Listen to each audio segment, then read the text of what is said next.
जब नाश मनुज पर छाता है, पहले विवेक बर जाता है।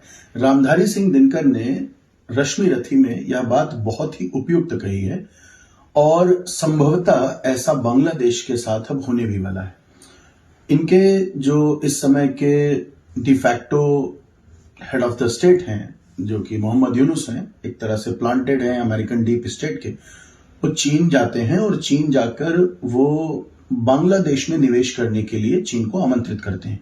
यहां तक सब ठीक है, लेकिन इस निमंत्रण को देने के क्रम में उन्होंने भारत को जो मैसेज देने की कोशिश की है और कहा है कि भारत के 7 राज्य लैंडलॉक्ड हैं, विशेष रूप से वे हमारे नॉर्थ ईस्टर्न स्टेट्स के बारे में बात कर रहे थे और स्वयं को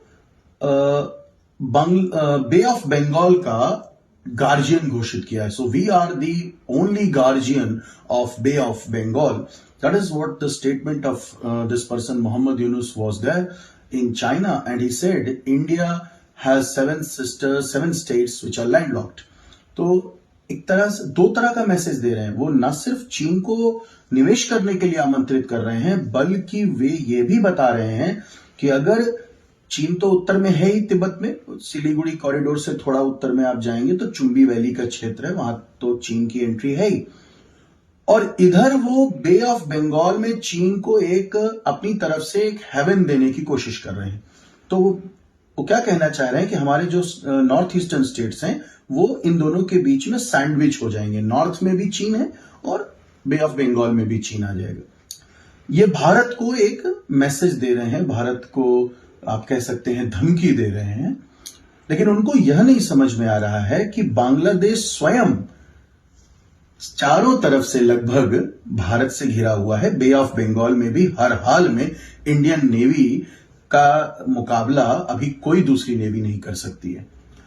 तो कुछ घंटों के अंदर अगर इंडियन नेवी चाहे, भारत सरकार चाहे, तो बांग्लादेश का सारा जो व्यापार है वो चुप कर दिया जाएगा। सिलीगुड़ी कॉरिडोर को भी वाइडन कर सकते हैं हम लोग चिटगांग, हम लोग आपका सिलहट, यहां तक कि जो आपका राखाइन प्रोविंस से लगा हुआ जो क्षेत्र है, जो रोहिंग जहां से म्यांमार से लगा हुआ क्षेत्र है, वहां पर भी जो भारत का प्रभाव धीरे धीरे बढ़ता जा रहा है। अगर बांग्लादेश इस तरह की गतिविधियां आगे बढ़ाता है तो निश्चित मान के चलिए कि भारत के लिए परिणाम सुखद ही होंगे।